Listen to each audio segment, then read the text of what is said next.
Welcome back to the Everything is a Primary Source podcast. I'm Eric Paul, and I'm being joined today by a fellow educator, Mike Thompson, who is, and we were just talking for a long time before this, a lifelong gamer, but specifically the open world concept. I know there's a lot of abbreviations, Mike, but what is the one that is the go-to to distinguish the kind of games we're going to talk about tonight from the other ones? Yeah, so typically they're called MMOs, MMORPGs, so massive multiplayer online games, massive multiplayer online role-playing games is another term for them. Yeah, so, I was thinking about this, and just moments ago you said it, and I'm like, that's exactly where I was too. Like, I grew up playing video games. You and I are not too far apart in age, and all through the 80s into the 90s, Nintendo turned into Sega Genesis, which turned into PlayStation and everything.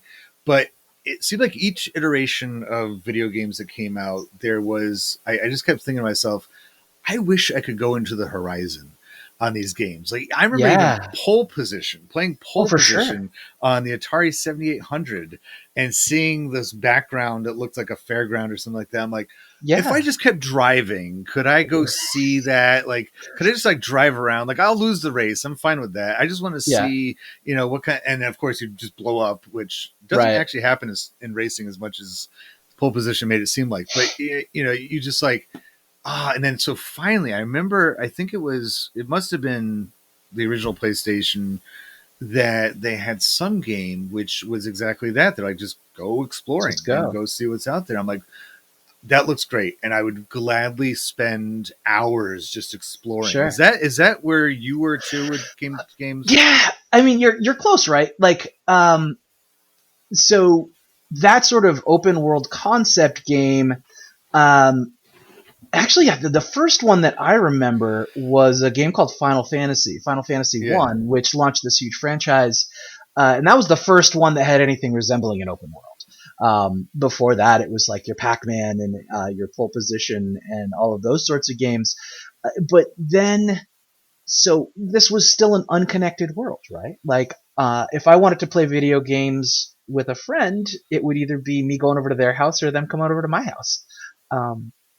And then the PlayStation, the PlayStation, I think the PlayStation 1 really focused on that more sandboxy open world kind of concept. We had some Final Fantasy games. We had Final Fantasy 7, which was huge. We had Final Fantasy 8, which was huge. Then 9 and 10, which less huge, and there were a bunch of games that came out around that time. And what it came down to, I think, is as the technology evolved, we could spend more time in a game. Like an Atari cartridge could only hold so much information, and that's not much. And then CDs could hold more, like that. And so as the tech got more sleek and more capable, then so did the idea factory among the creators. Because I could be pretty sure that, I mean, you were mentioning before we hit record about Minneapolis, and I did an episode last year about learning about the Oregon Trail game.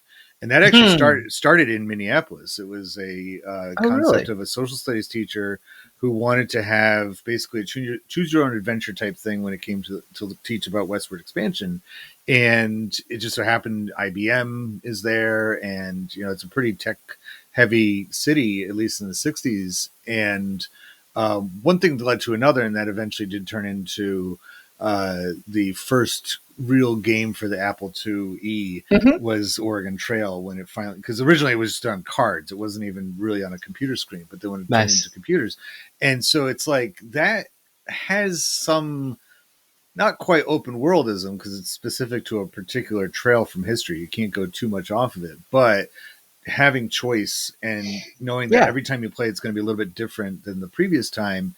I can imagine that game developers and, if somebody's like 10 years old in 1982 playing Oregon Trail, then they turn, by the time you get to 2000, the year 2000, we're talking they're in their 30s, and they're probably pursuing that career, and they're trying to bring to reality what they were initially inspired by. So Oh, so we're going to talk about two games kind of back Sure. and forth. One is EVE Online, and the other is World of Warcraft. I'm more Yep. familiar with World of Warcraft because a friend of mine would play it pretty frequently, and he would let me play some, but he had his own thing going on, so I would just Oh yeah. I would just watch, and I was glad to do it because Yep. it was like watching a never-ending movie, really. And Eve, on the other hand, I'm not so familiar with that, but that seems Right. to be just as, if not bigger, than World of Warcraft. When did you get involved in these games? Yeah. So for me, it was 2006. So Eve Online came out in '03. With its that was I think its open beta, and it actually launched in 2003 as well. It just celebrated its 20th anniversary, which is pretty impressive. Uh, I was talking to a friend of mine, and this was '06 by the time I got involved. He was a big World of Warcraft player, Mm-hmm. and he was talking to me about it, and I was like, meh, I don't know, man. Like, yeah, I played D&D growing up and all that, and it's fun, but I just really don't. I just not really feeling World of Warcraft right now. And he goes, well, I heard about this other game called Eve Online, and I was like, well, what's that? And he goes, well, it's spaceships, and I went, really? Well, that's interesting. And then he told me this story. In the early days of Eve Online, there was this group, and they were called the Guiding Hand Social Club. And Eve Online, so all of these massive multiplayer online games have different levels of organization for players. So you can join guilds in a lot of games. Eve Online calls them corporations and alliances and all of these things. And one of the big sort of things about Eve is that it's a truly open world. Mm-hmm. It is not narrative driven like World of Warcraft. World of Warcraft, there's a story. You Right. log into that game, you start playing at level 1, and it tells you a story, and you follow the path the whole way, and you get into a quest, and they say, hey, go do this thing, and then you turn it in, and so on and so forth. Well, Eve Online, when I started playing it, you download the game, you spend all this time in creating what your character looks like and their background and all these things. And then they drop you into the middle of space in a spaceship while you're being shot. Oh, geez. Yeah, with when I got in, there was no tutorial. Now that has, of course, evolved considerably in the last 20 years. But there was this thing called the Guiding Hand Social Club, and this Guiding Hand Social Club, there was one group of people, real players, who infiltrated the organization of another group and stole all their stuff. Oh, geez. And I was like, wait a minute, and they didn't get kicked out of the game? And they're like, no, in EVE Online, you don't get kicked out for, shooting people, taking their stuff, any of that. It's encouraged. It's part of the game. And I went, oh my goodness. So you're telling me not only do I get to be a spaceship pilot, but I get to be a spy too? Yeah. I mean, doesn't get better than that. Right. It's like living out fantasies. Oh yeah. Every time you've watched in this case, like a science fiction movie or Yeah. a fantasy movie, you're like, yeah, I would love to be in that world and not have to. For sure. Or it's that for me there was this movie that came out. I don't remember. It was mid '80s, right? Called The Last Starfighter. Yes. Yeah, right. The premise of The Last Starfighter is what's kept me playing video games my whole life. So The Last Starfighter, right? There's this dude and he's playing an arcade game and he gets the top score, and all of a sudden it's like this message. It's like, hey, you're now we need your help. Yeah. Pilot, and he just gets recruited by these advanced aliens to go do this spaceship war. And it's like, oh my god, that's the best thing ever. Because it turns out it's like a training platform, right? Yeah, or like right. It's a training and recruitment platform. Like, oh yeah, we're gonna plant these all around the galaxy and see who's good at it. Yeah, and, see who rocks it out. I remember that. I remember that movie vividly because I remember the spaceship in that looked kind of like it was very like cylindrical.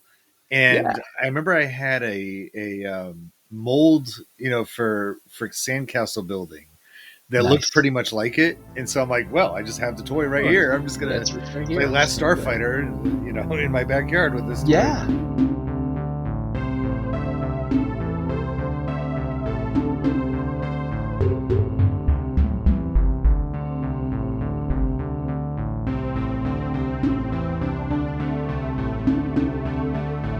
listening to this podcast for the first time, well, welcome. And the way we cover pop culture in here in media is like we would do in a museum or some kind of classroom where you're learning about history. We're analyzing it. And the first question I'm going to bring up today is what material is it made from? And you've already gone over that. Now, one of the big difference between and it seems like, and correct me if I'm wrong about this, EVE Online versus World of Warcraft is World of Warcraft already had about a decade of material For ahead of sure. it. And I remember playing Warcraft, the original game, or some variation of it, at my friend's house when I was in early high school or so, and I loved it. I thought it was just great. This whole idea of being able to, true RPG game, Mm-hmm. where you could, you start with really nothing and you build up your fortifications and you train people and you get better guys and you eventually fight other people's bases. And honestly, those games were a lot of fun. I found them very suspenseful Sure. because you could be minding your own business. And if you focus too much on one job, you're like, I'm going to cut down all these trees over here. Next thing you know, there's a dragon and he's burning down your, little hut or whatever. And you're like, oh man, I didn't pay attention to that. And that seemed to spawn a whole bunch of other games just like it. I mean, I remember playing a Star Wars one for a while. It wasn't Battlefront. It was called Battlefield, I think. Sure. That was a lot of fun. There was it invented StarCraft. It invented the genre known as the real-time strategy, as far as I'm aware. That's more that, not so much RPG, but real-time strategy. And those games were super, super popular. People were using them. And of course, we have to distinguish those were on computers. So computer gaming seems to have a different plateau of existence than regular video gaming. Going to what is it made from? Actually, EVE Online, it's unique in a couple of ways. The first way it's unique, so World of Warcraft that you mentioned has a multitude of servers. Lots and lots and lots of them. And so you join the game and you pick a server. And that's the server you're in. And each server has usually, at least at the time when I played it, which would have been like 2008 or something like that, it had maybe 1,000 people. But two things from a tech level. So I'm a tech teacher. So the two things from the standpoint of technology, what's it made from, is that EVE Online is on just one server for the main game. There's another server for China because of their regulations around online connectivity. But so there's one server. So if you and I play EVE Online, we're both on the same server. They use a shard technology, which I won't go into here. But so it's one server, but it's also, when they made EVE Online, the foundation, the base of EVE Online is actually a database, which is not the truth for most video games. So what's it made from? It's made from one server in a database, which is nobody else has done, or at least certainly then, and not really now either.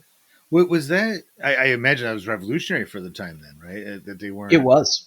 And I would say both games are revolutionary in their own way. Certainly. But it seems like EVE, and so it's like when and other things I think about with World of Warcraft versus that's the one I'm more familiar with is when it comes to material, is that they have their own original story, but things like elves and paladins and orcs and all. I mean, pretty much every high fantasy story since the Lord of the Rings has had those kinds of elves characters and dwarves in and them. orcs. They're all they're already there, and so it wasn't super hyper original. EVE Online seems to have gone the other way, right? They're like 30,000 years in the future, so they're not even worried about anybody touching. It's like we're making our completely own stuff. Like it's not even inspired by for sure. Else. They did pull some inspiration from a couple of earlier sci-fi games. One called Elite, which was spaceship flying game. Origins, I think, was another one. There were a couple of open world-ish sci-fi ones, but it certainly one could argue that Ultima Online begat EverQuest, begat World of Warcraft. But you could not say the same for EVE Online, right? You can certainly point to inspiration, but nobody, as far as I know, right? I'm certainly not the world's foremost expert on spaceship video games, but as far as I know, nobody did anything close before. It was completely revolutionary. Do you think that because I'm thinking in that time period, it's 2004, so we're like we have 5 out of 9 Star Wars movies already out. Yeah. And another one's on its way. The episode 3 was going to be coming out, and you had, of course, Star Trek. I guess what I'm getting at is like space, like the ideas behind what spaceships look like and how people interact in outer space with each other. Mm-hmm. There had been some kind of basis for that. And having never played the game at all, did you see in any of the designs of the ships or the vernacular any relationship to science fiction or fantasy space-based stuff, or does it seem very, very original? So at the time, to me, I'd never seen anything remotely like it. Okay. At the time, my experience with even sci-fi was limited to Star Wars and Star Trek. And this, I hadn't actually read much in terms of sci-fi. I read a lot of fantasy, but not much sci-fi. Later, I can see where they pulled some of the ways that they run the game. I feel like they're heavily influenced by, I believe it's David Weber's work with the Honor Harrington series, and just different sci-fi. Like sci-fi seemed really niche at the time. Yeah. If it wasn't Star Wars or Star Trek, most people didn't know about it. Right. Even nerds like me just didn't know about it. When I saw this game, and what I thought was going to happen was I was going to log in and I was going to be walked through a story, an open world story, but a story similar to like Colony Wars 2, those sorts of video games from the PlayStation where you actually flew your spaceship.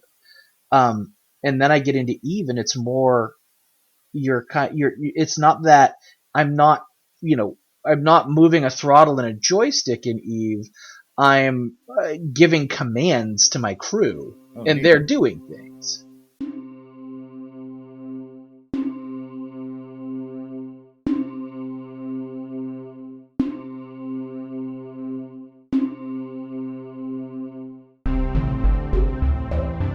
Has it always been free to play that? No, so they always had some sort of a trial. What was interesting though is they were the first game that I am aware of that actually you didn't have to buy a physical disc. You could initially, but by the time I rolled around, you just downloaded it. You went to their website and downloaded it. There are a couple of good documentaries on the game and how it worked. One was called Down the Rabbit Hole, that is a YouTube thing that came out not too long ago, and they'll talk about the fact that so when EVE Online, the Crowd Control Productions, the developer, they had an initial run of these discs because that's how you got video games, but it was through and I don't remember specifically. I want to say Houghton Mifflin or Palladium. One of the large. I think it was Simon and Schuster. Simon and Schuster, that's the one. Yeah, you got it. Simon and Schuster. They published books and they did a software thing and they got a deal with EVE Online, and then. I'm just cracking up because Simon and Schuster just sounds like the picture that goes along with them is like, I think it's like some guy with like a schoolboy with his books or something. Right. It sounds like it's so 19th century.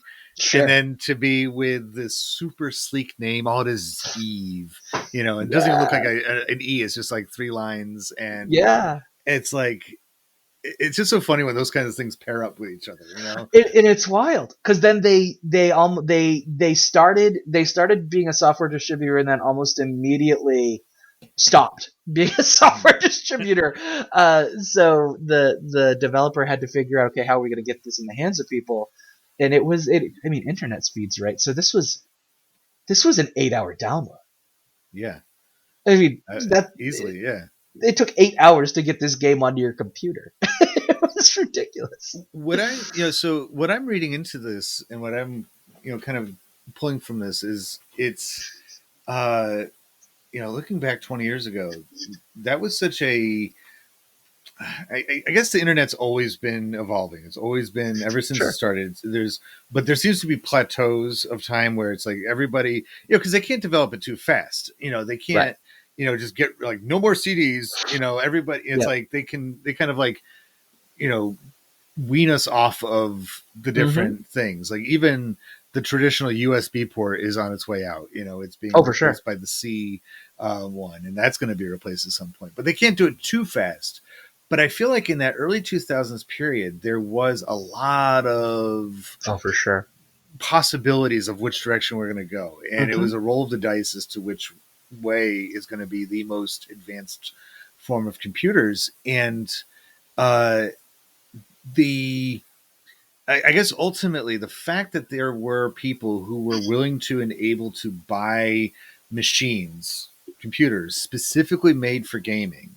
I remember the Alien. The Alienware. This was before Alienware, though. Okay, so that probably came as a result of these kinds of games. Probably, where it was like that tells us something about the society at the time, that there were people that these kinds of games were so important to them, and we'll talk about that in just a few moments. But it was so important to them that they were willing to. We're talking about down economy too. Like the early 2000s was not a good time for, it got worse actually by the end of the decade. But, coming off of 9/11, there was a pretty significant drop in people's budgets and finances and stuff like that. And I guess the target audience was probably young, like teenage men, young men, through like late 20s or so. For sure. And so they would find the way to get up the money to, to pay for this or to have the computer at least that could keep up with the game. Well, and I think one of the parts of that, right, is that, the economy wasn't fantastic, but that was when Dell had won. Right, so there was a time before that when it was Dell, HP, and Compaq competing for that home desktop market. IBM had already exited the space. Yeah. And by the early 2000s, Dell had effectively won that game. And so home computers, I mean, it was, I think, $2,000, $2,500, but that was half what it was just 4 years before. And a gaming computer didn't exist. So what you would do is you would look for a computer that was advertised as being designed for graphic design. If you weren't building your own out of components, which was beyond me at the time, but you would look for a graphic design computer because it had the highest end graphic cards available at the time. There was definitely a gearhead component to computers back then. I recall, I was in college or just about to leave college around that time, but right around the time I went to school in 99, 2000, I remember going to a game, or not a game store, but a computer store with some friends, and they knew a bit more than I did about computers. So they were talking tech and I had no idea what they're talking about, but hearing them talk shop with the people working at these places and then having aisles that just had the different components that you would need. Sure. And even, and it was almost like when I went to their dorm rooms and stuff, it almost seemed like they were, like building motorcycles. For sure. I remember the big towers, and something back then, Yeah. the bigger the tower, it was actually a good thing. Yeah. And like with a window and you could see it inside. Sure. And Yeah. kind of like showing it off like you would motors. It was a total status symbol type thing. And if you could, use your game, and play these games, if your computer could even handle the kinds of speeds that you needed to do this kind of thing, that was, for young men in particular, it was really a status symbol kind of thing. Oh, definitely. What you were able to do.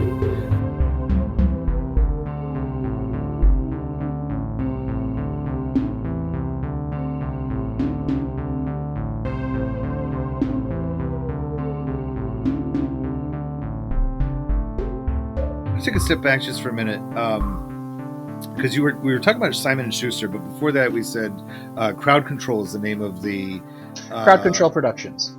So they made it. Mhm. What was their? Were they a startup around that time? Because Blizzard had been around for a while. They're the ones who Yeah. did World of Warcraft, and Yeah. they had been established quite a bit earlier. Was this company that made Eve? Were they newcomers? Sort of. So it's an Icelandic company, which is pretty weird. Anyway, and they had been doing some work, and I only recently found this out when I watched the documentary I mentioned. But they had done some work on a really, really early version of what we now know as Second Life, where you had an avatar and it could do all these things online. And they said, "Hey, what if we could, wrap some spaceships on this thing and make a real game out of it?" So they'd all done some work on that project, but they they were all former employees of a company that did that. Crowd Control Productions, who made it, that was not. This was their first and only product, right? Oh, really? Was EVE Online. I heard a tale that they came that in order to get some funding in order to build the game, they actually made a board game and sold a board game to get some of their initial funding, which I think is interesting. But yeah, they hadn't done anything, and they actually kind of struggled to get funding because it's like, okay, you want to how do I control my spaceship? Like, what do you mean I don't control my spaceship? Right? What's the story? Oh, no. Wait, you mean there's no story? Wait, Story. The players do the whole thing? What is this? I mean, this is before Grand Theft Auto 3 or whatever it was. This is before there was anything resembling. I mean, even World of Warcraft didn't come out until a year later. So they were a startup. Was completely. and so did they have that name, Crowd Control, before they, like, as they're conceptualizing the game? Because I'm wondering if there's any kind of secret, not much of a secret, but a message through the name Crowd Control that they are. So I believe it had something to do with that sort of Second Life kind of stuff that they did before. It was Crowd Control Productions or something like that. The company they all worked for in Iceland was defunct at that point, so they had to start their own. But I believe it had something to do with just harkening back to that idea of the sort of Second Life kind of game. Yeah. Well, and that brings me to, I think, a pretty important one. What ideas and behavior does this convey? And I think that this kind of thing, you mentioned Dungeons and Dragons before, back in the 70s and definitely the 80s when D&D was getting super popular, it was finding its way into public attention, not always positively. Parent groups in particular, and church groups were really nervous about satanic messages that might be sent through these things, or kids taking the game way too seriously, and going off the deep end with whatever it is, the message they would get through the game or their missions and stuff like that. But it seems like with the huge popularity of both these games, that by and large, those kinds of outcrying was yeah. So I guess there's two ways of looking at these games: either as, like I said, crowd control, like these people are going to be controlled by the game, that even when they're among real people, they're going to be thinking about their alter ego on these games, which is true with EVE Online. But then the other side of it is it actually meeting a need for a lot of people to have an alter ego? You know what I mean? Yeah. Oh no, for sure. So, one of the main sort of themes of EVE Online is the treating your fellow players poorly in the context of the game is not only allowed but encouraged at the same time. So I mean, some random person is flying through a part in space and you go blow up their ship and it ruins their day, and that's great. That's part of the fun.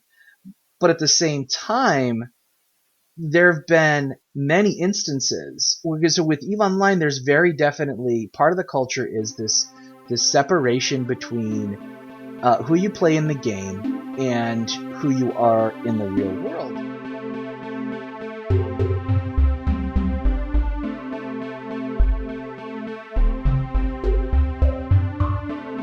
Everything as a Primary Source is building a digital archive, and you can get involved. Perhaps you would like to add to this conversation, or start a new one about history through pop culture. Go to everything-history.com to learn about the Everything as a Primary Source project and how you can take part in this exciting, new, open-source educational resource.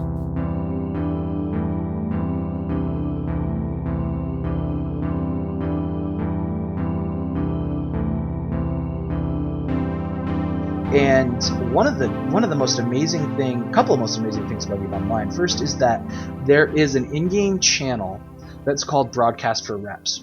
Reps being repairs. So if you're in a fleet, there are certain ships that their whole job is to fix your ship as it's getting attacked. And this whole in-game channel called Broadcast for Reps was requested by the players and implemented by the developers as a in-game suicide hotline. Oh my goodness. Hey, I'm having a bad day. I can go to Broadcast for Reps, right? And Broadcast for Reps, there are going to be people there who will engage with me and who will, tell me it's okay. And they will actively make my game experience better. They'll be like, oh, hey, are you having a bad day because you got your ship blown up? Here's a bunch of in-game currency. Can I help you? Right? This sort of thing. The other thing that I think is just, it's just beautiful is the players.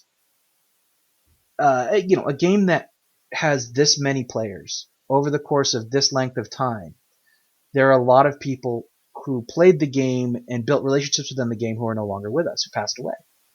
And the players began by organizing this one system. So if your ship gets exploded in game, you're put into a pod, and then if your pod gets exploded, then a corpse is floating in space.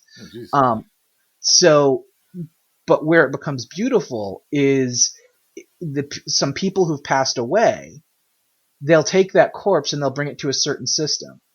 And before the developers even got involved, they would put the corpse in this system, and then nobody else would touch it. They would just leave it alone. The developers then added as a feature and made it permanent, but it's this in-game memorial for everyone who they know about who's passed away.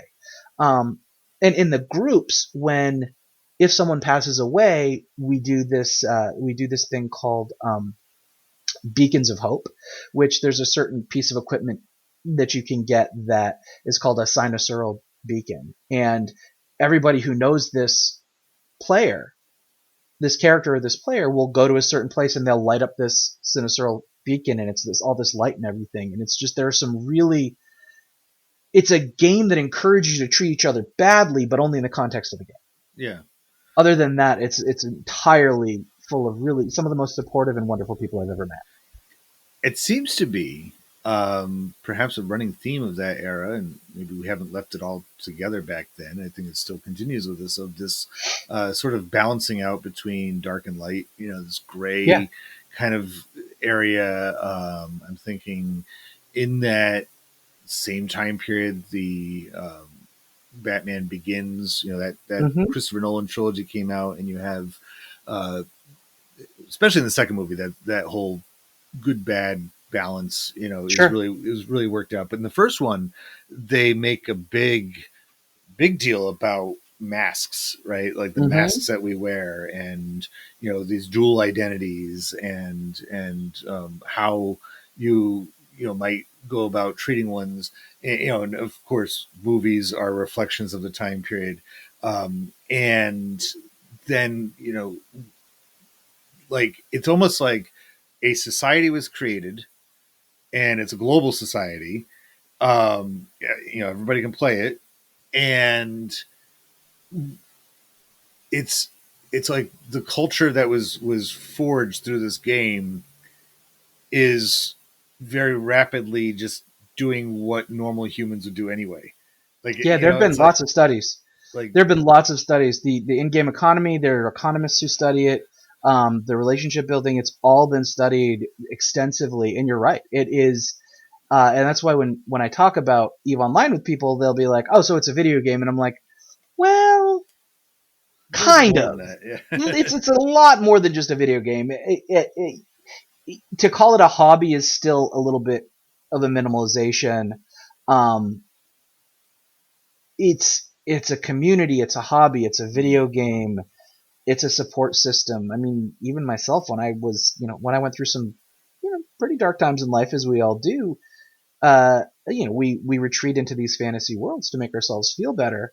Um, the difference here is, unlike, when we would do that with something like World of Warcraft or other MMOs, even, that yeah, there are parts of the game that you play with other people, but the vast majority of the play is just you running around, looking at the back of your character's avatar as they kill monsters and gather herbs and whatever they do. In EVE Online, it's almost always, most of the vast majority of the gameplay is with other people, Mhm. and you get to know these people. One of the you know one of the times that EVE Online was in international news was after the attacks in Benghazi. There were the tech person there who in game was known as Vile Rat, and out of game his first name was Sean, but I don't remember him. I don't remember his last name. Um, he was he was part of one of the biggest alliances, one of the biggest in-game groups, and I knew him. And a lot of people knew him. Like hundreds of thousands of people throughout the world Mhm. knew this guy. And when he passed due to that terrible tragedy, like the game almost came to a standstill. Like there were like so many people just sort of just stopped doing what they were doing and just Mhm. supported each other.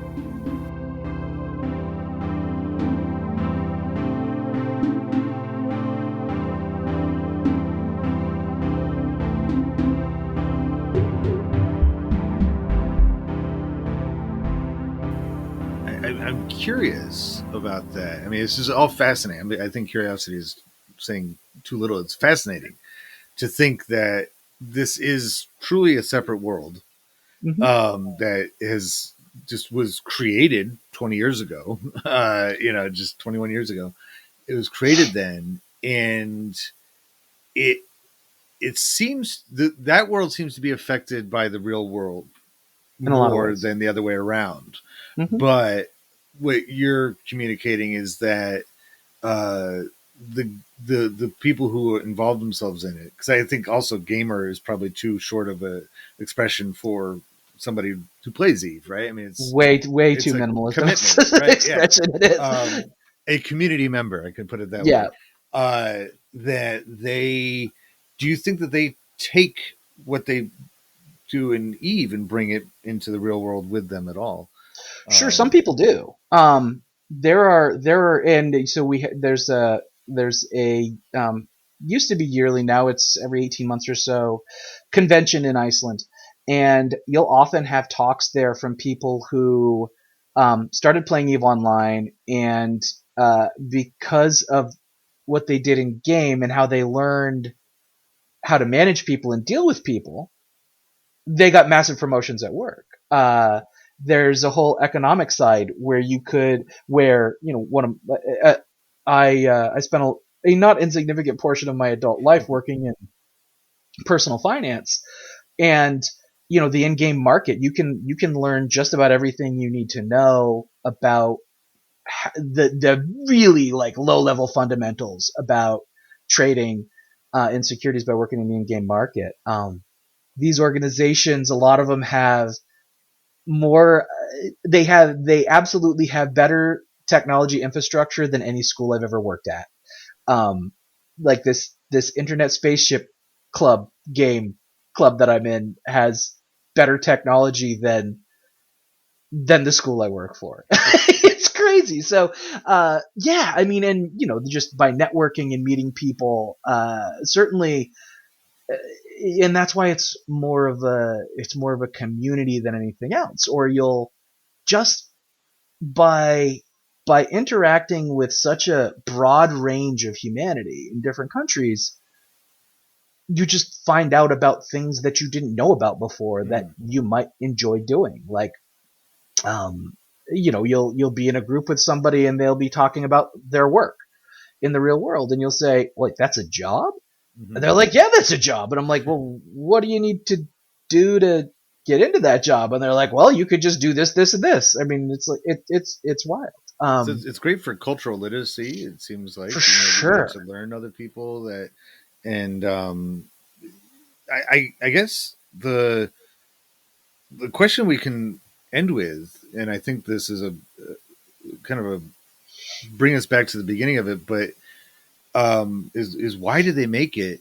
I As you're saying these things, especially about the community building side of it, it's this is also around the same time that social media is really starting to Yeah, pick up. a little bit. Yep. And when you compare the two, it's almost like the Eve online community can scoff and be like, Facebook, really? Like Facebook, really? Like, We've been doing that for years. right. Like we have, like, oh, you might know that somebody checked in at Starbucks. Well, we know, like Yeah, right. Like how the I economy set of my Sweden alarm. works, like I set my alarm clock for 3 a.m. so that I could wake up and log into my spaceship and shoot a Russian guy in his spaceship because they were invading where my internet spaceship friends live. Like, yeah.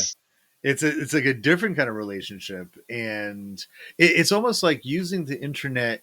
A friend of mine said to me a couple of months ago, because he was talking about how I use podcasting, and I've connected with people that I would never have a reason to connect with before by Mhm. doing this. And he gave me a really good compliment. He said, "You're using the internet what it's intended for." Like, he's like, all these other, like, there's so many dark and creepy and just trashy places online Yeah. that people congregate, or it's not even congregating, like, just social media especially has just turned into, Oh, toxic. Yeah. especially for young people, very toxic, or just like, here's another picture of my face, and here's another picture of my face, and here's Yeah. from 10 seconds later, here's another. And where it seems like in this very important time period of the early 2000s, the post 9/11 internet hmm world, where this was a choice that was made. Why do you think? I mean, we know why Blizzard made World of Warcraft. It's an extension of Right. their existing games. But why did this company make Eve?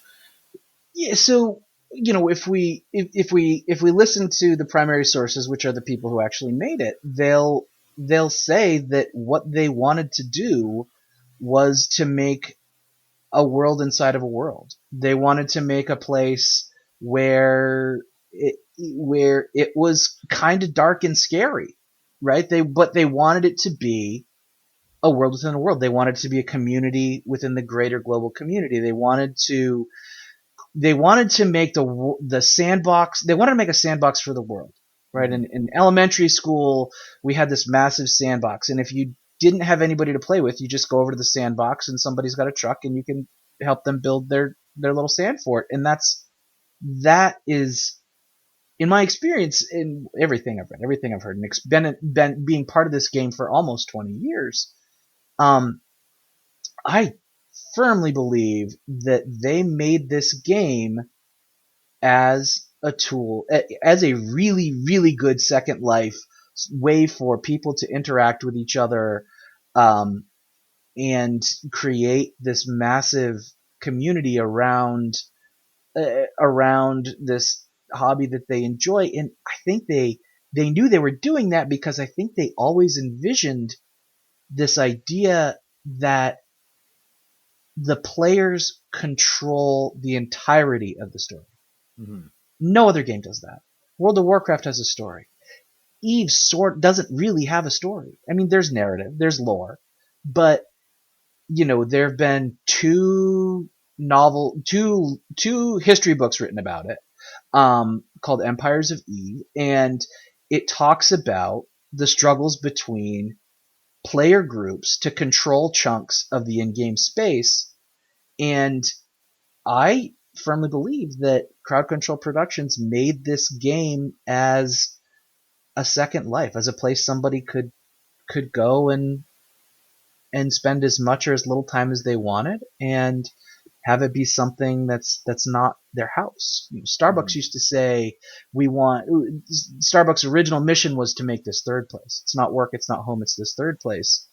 Well, I think that was also CCP, Crowd Control Productions. I think that was their goal. They wanted to make a third place where you could hang out and you could interact with all sorts of people around common goals, and I think they did a great job of it. I mean, it's 20 years that this game's been going. Another game. There's no other game. There's no other game that has not had a sequel and has just been going on the same server with the same code base for 20 years.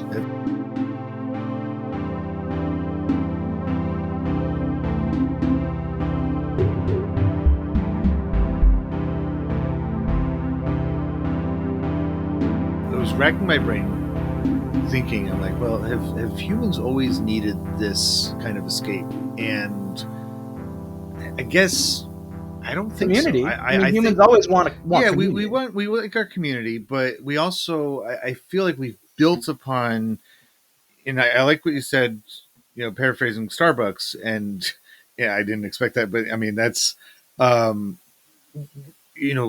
the market revolution, for example, in the early 19th century, brought people into seeing their home differently. They're like, my home is not just where I sleep or work all day long. It's my escape from work. Like this is my haven. This is my place to unwind and enjoy family time and things like that.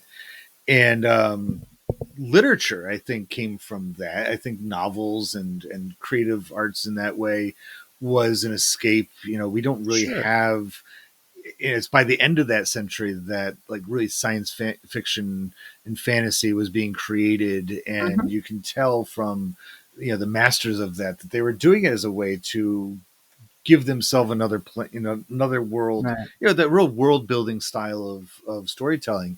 I think that contributes to the success of Eve. Sure. And I really am impressed and fascinated by the way you said that it's just, I mean, they are so willing to just let the people do their own thing and not involve themselves. And I'm sure the it's definitely a tempting thing to do, to get in there and be like, no, you're going to not do that. We're going to do what you want or we want. But I almost feel like this is meeting the need of the 21st century. Oh, I agree. Person. Like home is not always enough. Yes, it gets us away from work. It gets us away from school. It gets us away from our neighbors, whatever. But maybe that's still not enough. Maybe because of just the constant bombardment of information that we're under, that we want some control over that and say, all right, I'm not just going to let people, because I'm thinking of, immediately after, including 9/11/2001, it was just, you couldn't even watch a TV program, especially the news, without four different sides of all sides of your screen with just different information just thrown at you. It was overwhelming. This gives you control over and your own agency, your own ability to be in there. And I think that humans are storytellers, right? Yeah. We like to tell each other stories. We like to create stories. We like to think about stories. We like to step out of our day to day. That's why I read Tolkien as a kid. That's why we play video games. That's why we read novels. That's why we watch television. And what makes EVE Online unique, different, and just so incredibly special is, in World of Warcraft, I'm playing the stories that those brilliant storytellers are telling me, right? And they're fantastic. Their storylines are brilliant, and I love them. In EVE Online, I'm making the story with hundreds of thousands of other people. Yeah.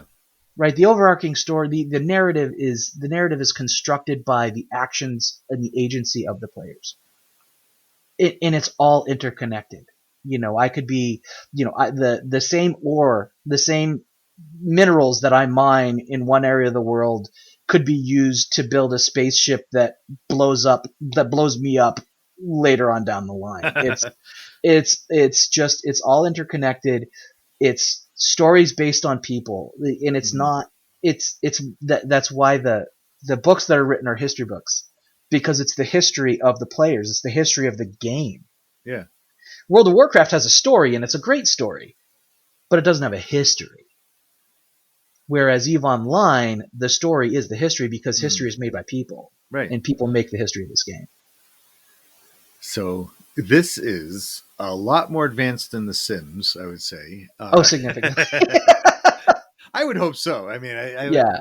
But and that just popped in my head too. I'm like, there's another example, same time period, of people living vicariously through a computerized version of themselves. Oftentimes, especially when they can make their own selves.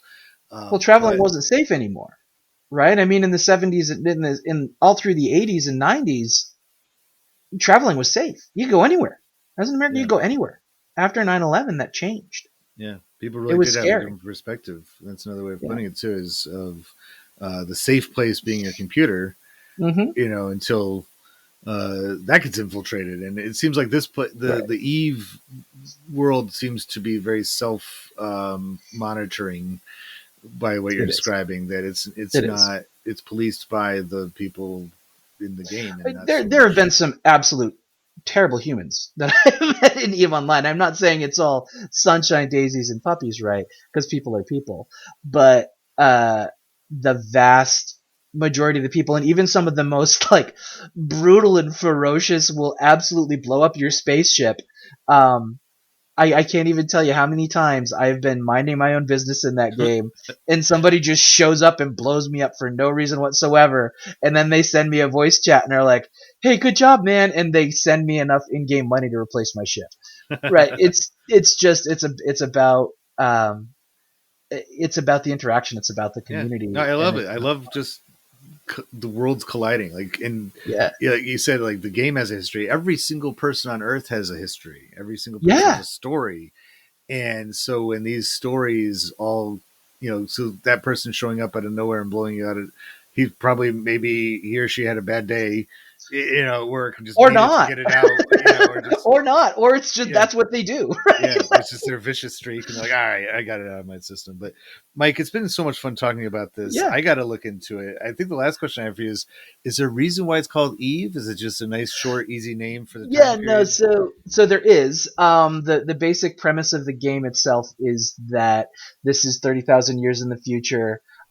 Humanity discovered this wormhole thing called the Eve Gate, many, many thousands of years before. So humanity discovers this thing called the Eve Gate.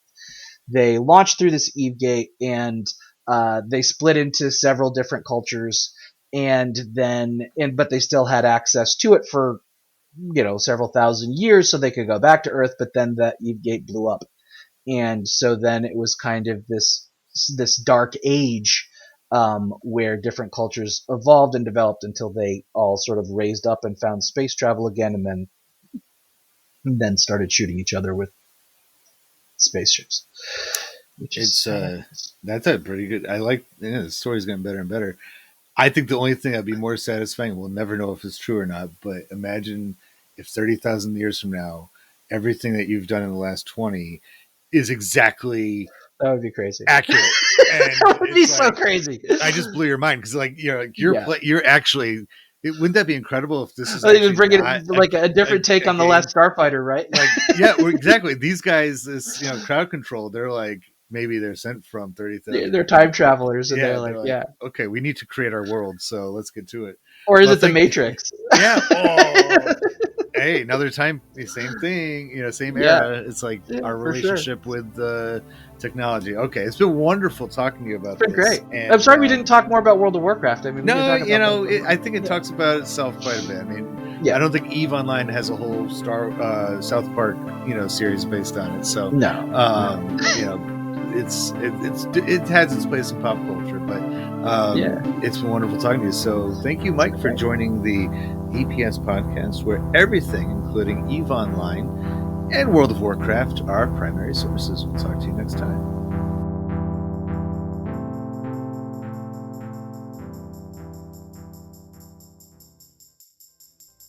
The Everything is a Primary Source project is a collaborative, open-source digital archive of oral history based on reactions and relationships to popular culture.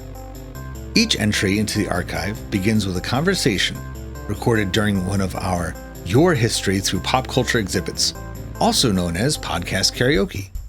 These are held at a variety of different venues and can be booked for your school, library, museum, or business to be carried out in person or virtually. The next step is to post the primary source in its appropriate category at everything-history.com and supplement it with a short essay contextualizing the book, movie, album, show, toy, game, gadget, or whatever else might be the subject. This will usually be done by us, but these essays could be your way of collaborating. Each recording typically covers just one or two of the 9 critical thinking questions that are asked in order to decide what an artifact tells us about time and place. This leaves room for teachers and their students from all over to contribute by recording their own thoughts on the subject until all of the questions are answered. You can even take part without typing or talking. Each entry will have a space for you to include your pictures of related primary sources that help make the time period and place in question clearer. Teachers and their classes are able to use the archives as reliable secondary sources while the entries are under construction, and absolutely when they're completed. While some topics might be reserved for older students, the Everything is a Primary Source project will always have something for everyone.